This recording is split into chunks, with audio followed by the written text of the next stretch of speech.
keajaibanmu di setiap langkah hidupku, penyertaanmu. Shalom saudara, kita berjumpa lagi. Hari ini saya ingin share dengan kita semuanya dari 1 Tesalonika pasal 5 ayat 16. Saudara, ini termasuk ayat yang terkenal juga saudara, dan termasuk salah satu yang terpendek di Alkitab. Bersukacitalah senantiasa. Tapi di balik pendeknya ini saudara, ada makna yang mendalam yang Paulus ingin sampaikan kepada jemaat di Tesalonika waktu itu. Saudara, salah satu tujuan Paulus menuliskan surat ini kepada jemaat di Tesalonika adalah ingin memberikan petunjuk tentang bagaimana mereka tetap harus hidup di dalam kekudusan. Dan seperti kita tahu bahwa ini adalah pasal terakhir, saudara. Jadi ini adalah penutup, tapi juga menunjukkan satu instruksi tentang bagaimana jemaat harus hidup sebagai orang percaya di tengah-tengah penganiayaan yang dilakukan oleh orang-orang Yahudi yang menolak Mesias. Jadi keadaan jemaat di sana bukan jemaat yang istilahnya itu jemaat yang huri, saudara, atau jemaat yang enak-enak, yang leha-leha, yang kondisinya itu wah serba perfect semua, enggak. Jadi mereka menghadapi juga penganiayaan di situ. Mereka menghadapi kesusahan, mereka menghadapi kesulitan, tapi Paulus tetap mendorong mereka bahwa mereka harus hidup sebagaimana layaknya orang yang percaya kepada Yesus. Nah, saudara, sukacita dibilang kamu harus tetap bersukacita atau bersukacitalah senantiasa.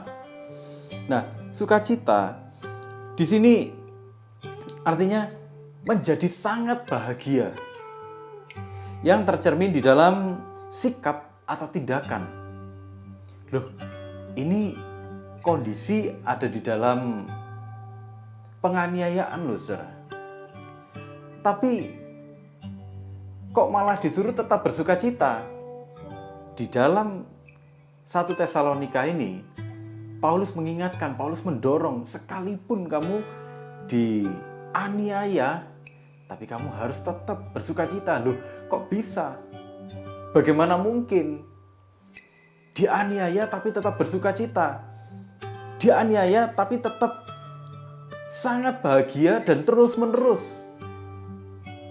Sangat bahagia, dan itu tercermin di dalam tindakannya. Bagaimana mungkin?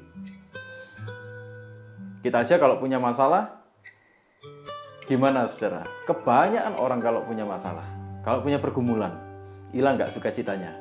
Bagi sebagian besar orang, pergumulan-pergumulan, sesuatu yang tidak pasti, atau sesuatu yang menggoyang zona kenyamanan, mengganggu zona kenyamanan, itu jelas sesuatu yang menghilangkan sukacita.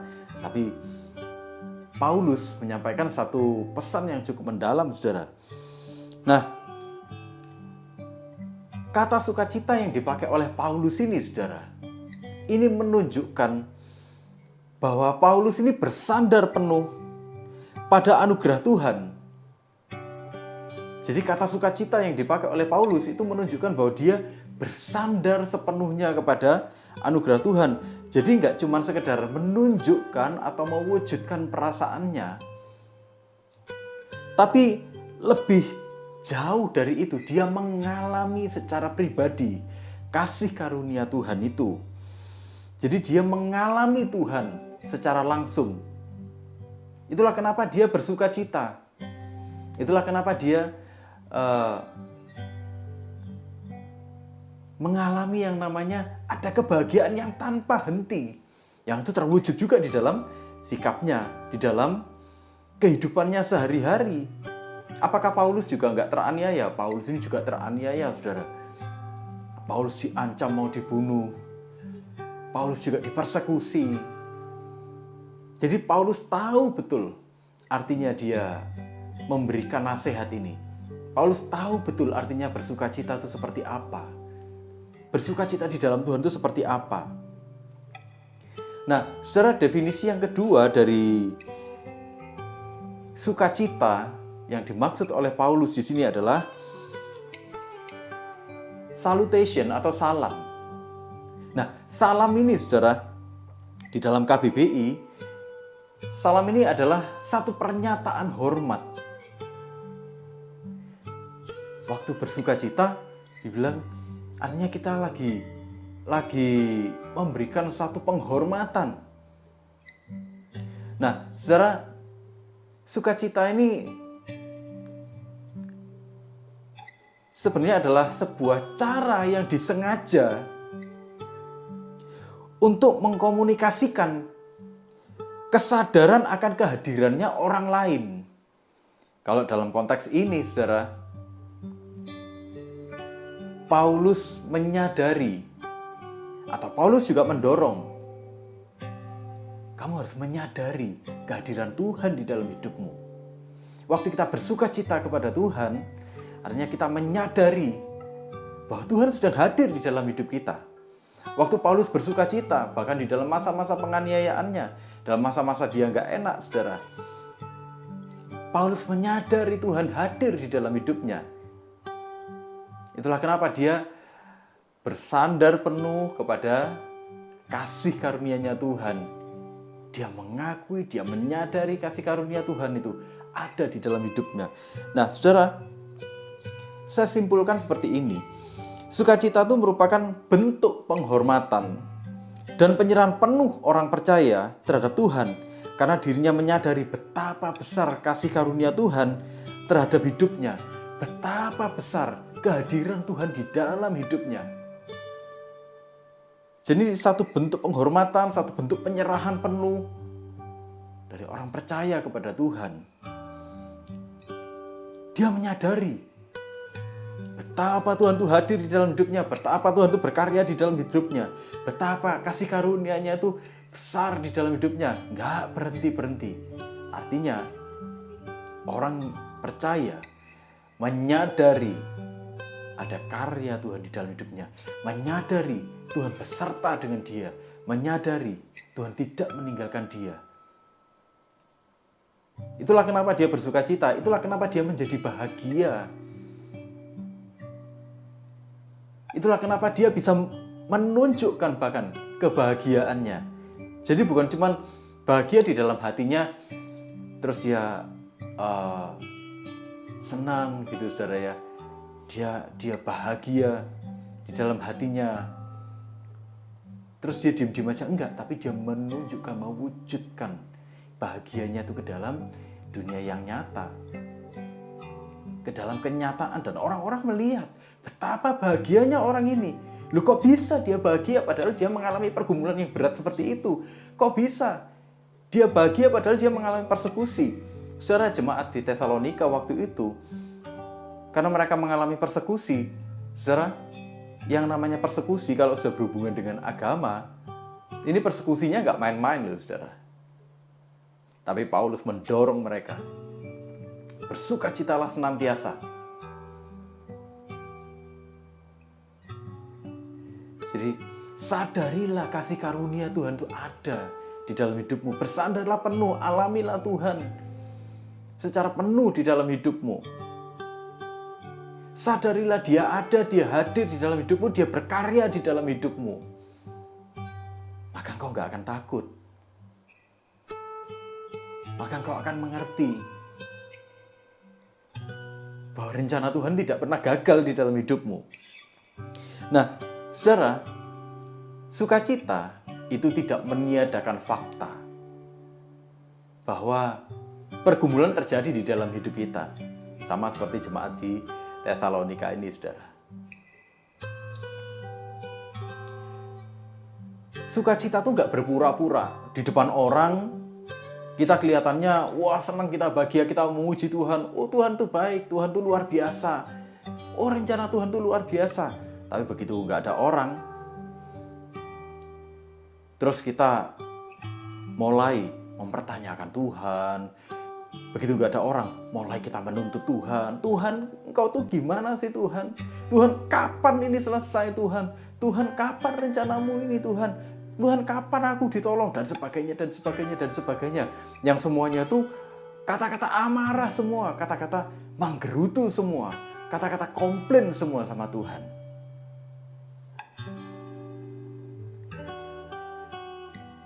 Nah, saudara, sukacita yang sesungguhnya itu nggak berpura-pura.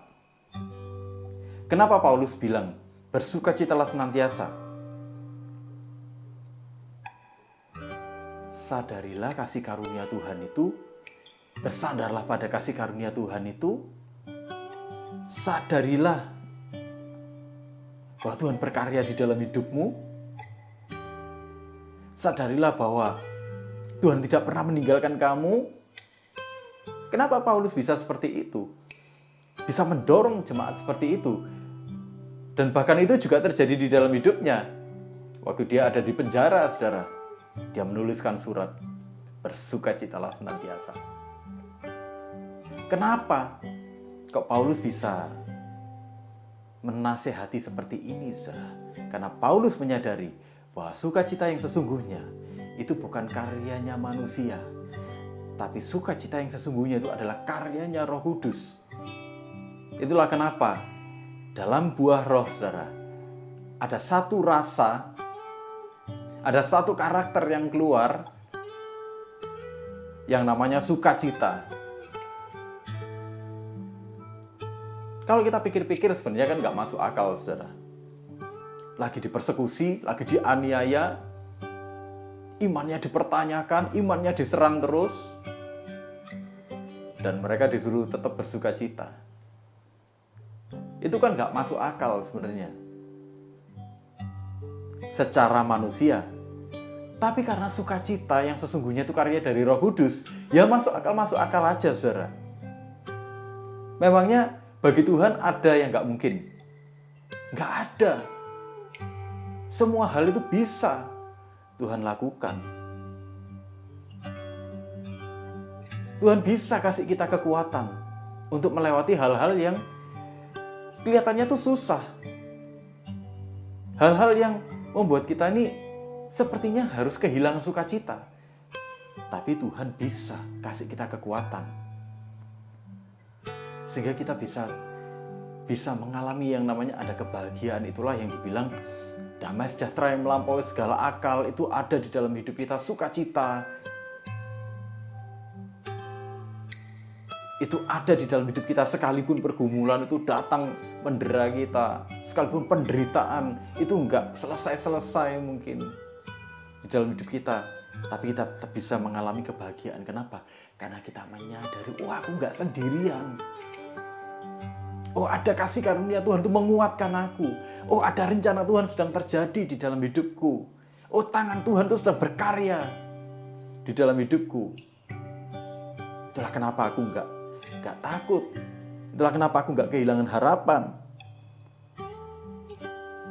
Sukacita, saudara, menyadari dengan penuh hormat dan kerendahan hati bahwa dalam segala situasi kasih karunia Tuhan itu selalu penuh, selalu tidak bercacat, sehingga dengan demikian dia bisa diandalkan. Inilah yang bikin orang-orang percaya, bahkan waktu ada di masa yang paling sulit sekalipun, di masa yang paling menganiaya dirinya, dia nggak kehilangan keberanian, dia nggak pernah kehilangan harapan. Sekalipun semua orang bilang, dah nggak mungkin, dah menyerah aja. Tapi di dalam Yesus, kita mempunyai harapan itu. Kita bisa mengalami kebahagiaan itu. Dan orang lain bisa melihat, loh kok dia bisa?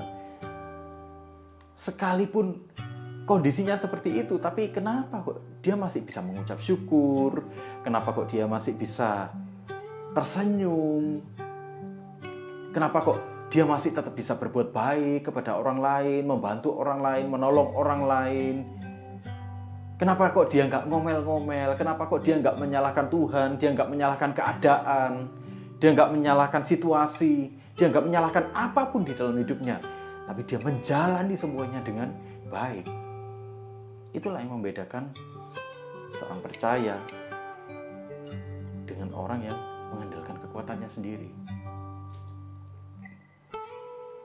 Artinya, saudara, sukacita yang sesungguhnya itu tidak tergantung pada keadaan. Kalau sukacita itu tergantung pada keadaan, itu namanya bukan sukacita, saudara. Itu hanya kesenangan semata. Sukacita, dia nggak akan hilang begitu saja. Kenapa? Karena sukacita ini adalah karyanya Roh Kudus. Beda dengan kesenangan yang dia bergantung pada situasi. Waktu situasi sesuai dengan keinginannya dia merasa senang. Tapi waktu situasi itu berubah 180 derajat, harapan-harapannya tidak terpenuhi, moodnya hilang, saudara. Moodnya berbalik. Dia jadi ngomel, dia jadi marah, dia jadi putus asa, dia jadi menyalahkan semua di sekelilingnya, menyalahkan keadaan, menyalahkan orang lain, menyalahkan Tuhan bahkan. Saudara, Paulus ingin menekankan waktu dia bilang bersukacitalah senantiasa. Dia ingin bilang karena sukacita itu cirinya orang percaya. Jadi kamu harus tetap bersukacita, tapi bukan dengan kekuatanmu sendiri. Karena sukacita yang sesungguhnya itu adalah karya adikodrati Roh Kudus. Saudara, inilah alasan seorang percaya memiliki keberanian. Apa alasannya? Tuhan. Saudara, fakta itu memang bukan kadang, tapi sering kali menakutkan kita. Bahkan kadang-kadang loh, saudara, belum jadi fakta, masih jadi bayangan di pikiran kita. Itu sudah banyak ketakutan menghampiri pikiran kita. Benar nggak, saudara? Ini krisis belum terjadi. Tapi kita sudah bayangkan nanti kalau terjadi krisis bagaimana. Sudah ketakutan sendiri. Apa-apa takut, apa-apa takut. Saudara, waktu kita hidup dalam ketakutan dan kekhawatiran, justru semakin kita tidak menyadari kasih karunia Tuhan di dalam hidup kita. Tidak menyadari bahwa Tuhan sedang berkarya di dalam hidup kita. Tidak menyadari bahwa rencananya sedang terjadi di dalam hidup kita. Itulah kenapa kita makin berprasangka terhadap Tuhan. Tuhan ini baik apa enggak sih sebenarnya? Jangan-jangan Tuhan itu kejam. Kalau Tuhan itu baik, kenapa Tuhan mengizinkan semua ini terjadi? Kenapa Tuhan nggak cegah aja dari awal? Nah, kalau itu kan pikirannya manusia, saudara.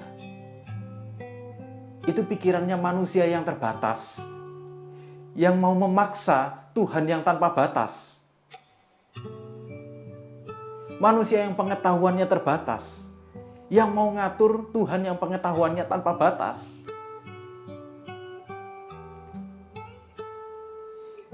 Karena manusia ini penuh kelemahan, karena manusia ini penuh keterbatasan, dia takut dengan banyak hal. Itulah kenapa waktu ada sesuatu nggak terjadi sesuai dengan harapannya, dia bilang, Tuhan kenapa engkau nggak cegah? Padahal Tuhan sedang punya maksud lain yang jauh lebih baik daripada apa yang dia sedang pikirkan.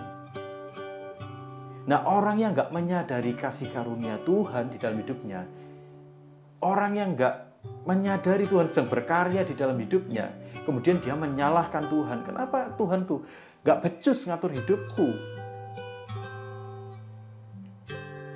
Seharusnya dia lakukan ini loh, biar aku nggak ngalami seperti ini. Ya kan? Tapi seorang yang menyadari Tuhan,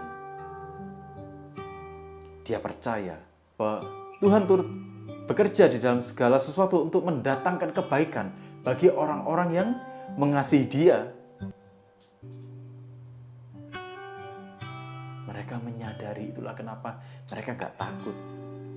Sekalipun ada penderitaan, sekalipun ada pergumulan, sekalipun ada masalah, sekalipun ada apapun yang terjadi di dalam hidup mereka yang bagi mereka tuh gak enak, mereka tetap menyadari, mereka tetap bisa bilang, Tuhan sedang melakukan rencana yang baik di dalam hidupku. Aku gak tahu hari ini, tapi Tuhan sudah tahu jauh ke depan. Dan aku percaya Tuhan mengatur segala sesuatunya dengan baik. Nah, waktu kita mulai berprasangka terhadap Tuhan, kalau itu dihidupi terus, makin hari kita makin punya potensi yang besar, kita mulai meninggalkan Tuhan.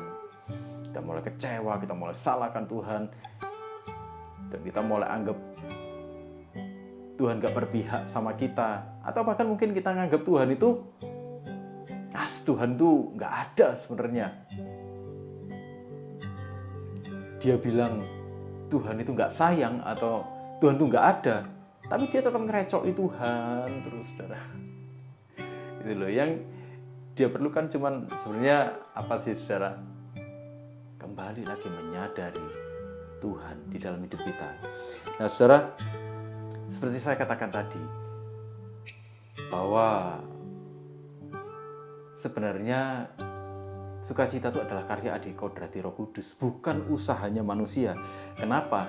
Karena manusia tidak bisa menghasilkan sukacita sendirian.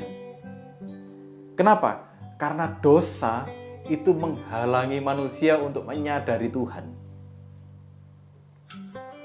Itulah kenapa manusia hanya menghasilkan sesuatu yang sifatnya kesenangan atau menghibur dirinya sementara. Saudara,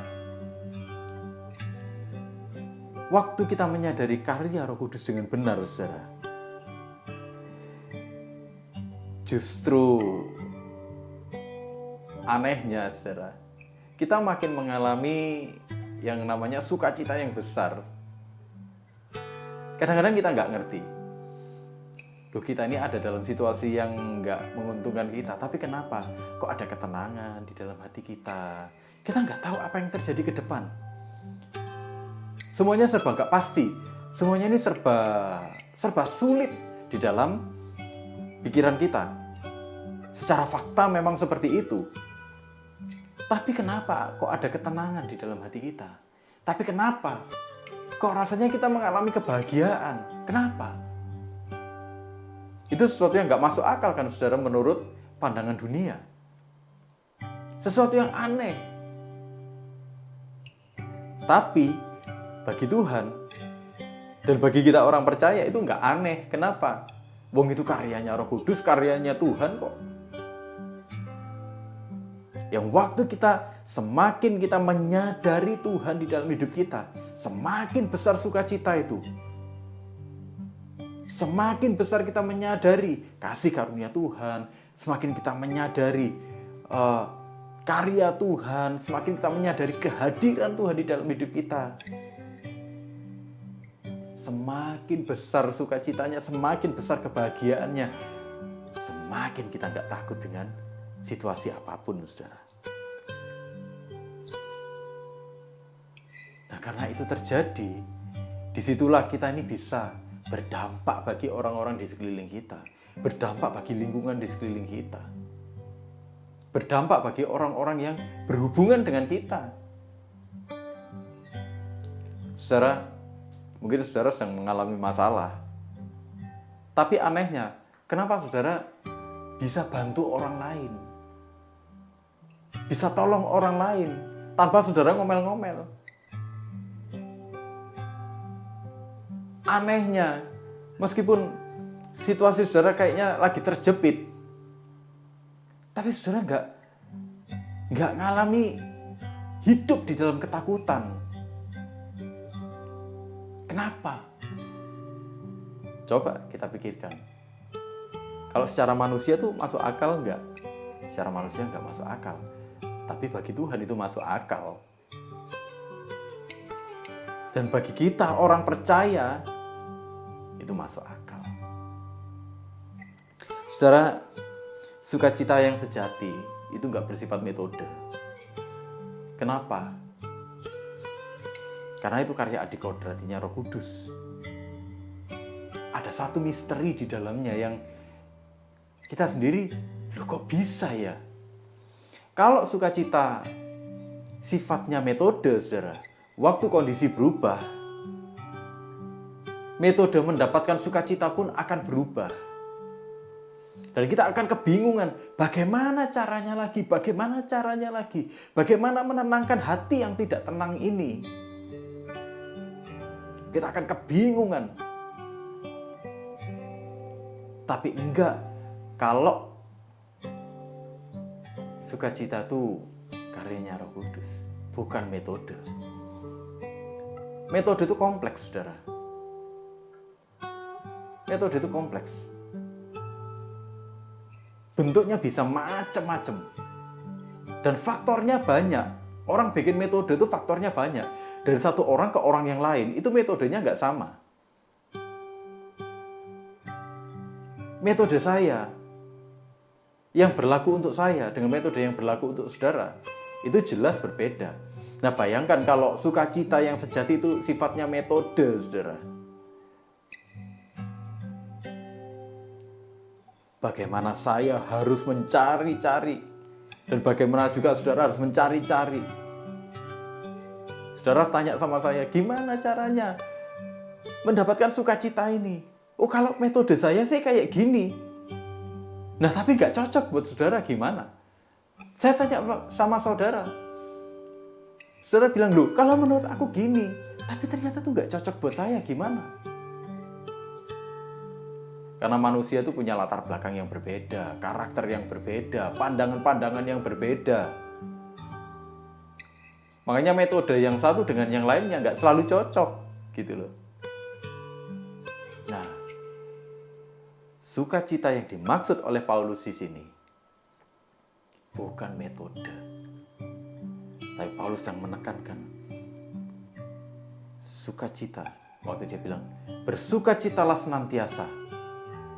Artinya, senantiasa tetaplah, gitu saudara ya. Menyadari dan bersandar kepada kasih karunia Tuhan di dalam hidupmu. Tetap sadarilah ada rencana Tuhan di dalam hidupmu. Tetap sadarilah kehadiran Tuhan di dalam hidupmu. Dan kau akan mengerti arti dari kebahagiaan itu. Dan bukan cuma mengerti arti dari kebahagiaan itu, tapi akan mengalir keluar kebahagiaan itu dari dalam hidupmu. Dan itu akan dirasakan oleh banyak orang. Banyak orang akan berpikir, bagaimana caranya dia bisa bersukacita seperti itu? Bagaimana caranya dia bisa berbahagia seperti itu? Karena kebahagiaannya tidak tergantung pada materi. Kebahagiaannya itu tidak tergantung pada apa yang fana. Bagaimana caranya? Dan disitulah kita bisa bilang, Tuhan yang memberikan kepadaku kebahagiaan. Keadaan boleh lalu lalang di dalam hidupku, boleh datang dan pergi di dalam hidupku, tantangan boleh datang dan pergi di dalam hidupku. Tapi kasih karunia Tuhan, kehadiran Tuhan, rencananya, tangannya tidak akan pernah berhenti di dalam hidupku. Oleh karena itulah aku menjadi kuat dan akan terus kuat. Karena Tuhan yang menguatkan aku. Tuhan yang memberikan kekuatan kepadaku. Saudara, apa aniaya yang terjadi di dalam hidupmu hari ini? Mungkin situasi itu menganiaya engkau. Mungkin kondisi menganiaya engkau. Keadaan mungkin berusaha menghilangkan sukacita kita. Tapi saya berdoa saat ini, di dalam nama Yesus, ada kasih Tuhan menjamah engkau saat ini. Di dalam nama Yesus ada kekuatan yang baru dari Tuhan menjamah engkau saat ini. Di dalam nama Yesus Ada sukacita yang baru, ada damai sejahtera Tuhan yang baru yang akan engkau rasakan. Dan kau akan melewati masa demi masa. Kau akan melewati kesukaran demi kesukaran, kesulitan demi kesulitan di dalam hidupmu. Bukan sebagai pecundang, tapi engkau akan melewatinya sebagai pemenang. Dan nama Tuhan dipermuliakan lewat hidup kita semua. Tuhan Yesus memberkati kita semuanya.